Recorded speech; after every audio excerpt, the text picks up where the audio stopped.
یہ تو سیدھا قتل کا کیس تھا۔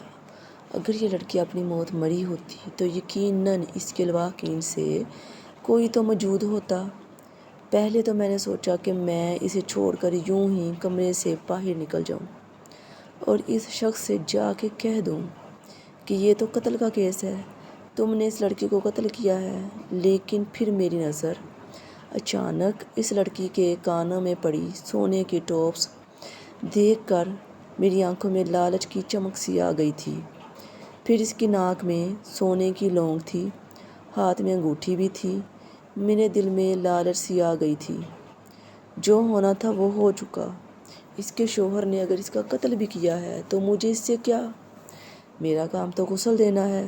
میں نے جلدی سے اس کے کانوں کے ٹوپس اتارے، ناک کی لونگ اتاری، ایک ہاتھ کی انگوٹھی بھی اتار کر اپنے دوپٹے کے پلو سے باندھ لی۔ میں چھوٹی موٹی چوری کا اگر مجھے موقع مل جاتا تو میں کر لیتی تھی۔ اکثر خواتین کو غسل دیتے وقت ان کے گھر والے ناک میں پہنی ہوئی سونے کی لونگ اتارنا بھول جاتے تھے، وہ میں رکھ لیتی تھی۔ میں اسے غسل دینے لگی۔ اس کے بعد میں نے اسے کفن پہنا دیا، لیکن اس کے بعد جو ہوا وہ میری روح کو لرزا دینے والا تھا۔ اس لڑکی کے مردہ وجود میں ہلچل سی ہوئی تھی۔ میں تو بدک کے پیچھے ہٹ گئی۔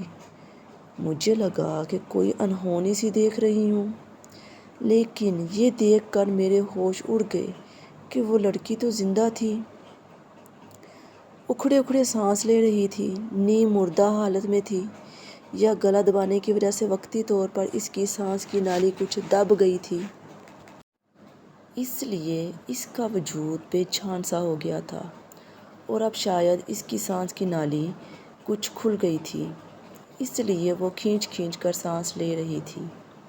ایک تو میری زندگی میں یہ پہلا واقعہ تھا۔ میں تو بری طرح بدحواس سی ہو گئی تھی۔ کبھی محسوس ہوتا کہ وہ واقعی زندہ ہے، اس کی جان قبض ہی نہیں ہوئی تھی۔ کبھی یہ خوف ستاتا کہ اس عورت کے برے اعمال کا کوئی نتیجہ ہے، دنیا میں عبرت دکھانے کے لیے یہ زندہ ہو گئی ہے۔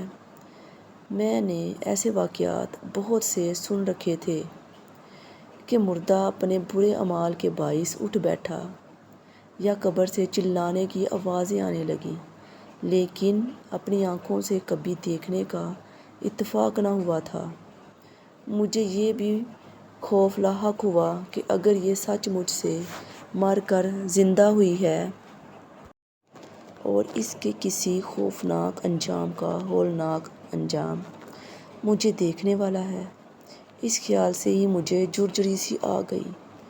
مجھے یہ ڈر لگا کہ کہیں اس لڑکی کی شکل خوفناک سے جانور میں نہ تبدیل ہو جائے اور یہ اپنے گناہ کا اقبال نہ کر دے۔ ڈرتے ڈرتے اس کے قریب قدم بڑھا رہی تھی کہ اچانک سے اس لڑکی کا ہاتھ کفن سے نکل کر چارپائی سے لٹکا تھا۔ میری تو خوف سے چیخ ہی نکل گئی۔ میرا دل اس زور سے دھڑکا کہ جیسے سینہ شگاف کر کے نکل آئے گا، لیکن اس کے ہاتھوں میں ارتعاش پیدا ہو رہا تھا۔ اس کے چہرے سے لگ رہا تھا جیسے وہ بہت اذیت میں ہے، زندگی اور موت کی کشمکش میں ہے۔ اس کی سانسیں پھنسی ہوئی تھیں۔ اگر اسے فوری ڈاکٹر سے امداد مل جائے تو وہ زندہ بچ سکتی ہے، کیونکہ وہ زندہ تھی۔ اب تو اس کی آنکھوں کی پتلیاں بھی بند آنکھوں سے ہلتی ہوئی نظر آ رہی تھیں۔ وہ 100% زندہ تھی۔ اس بات کا یقین ہوتے ہی میں کمرے سے باہر آ گئی۔ میرا شوہر اور وہ بوڑھا شخص باہر بیٹھے تھے۔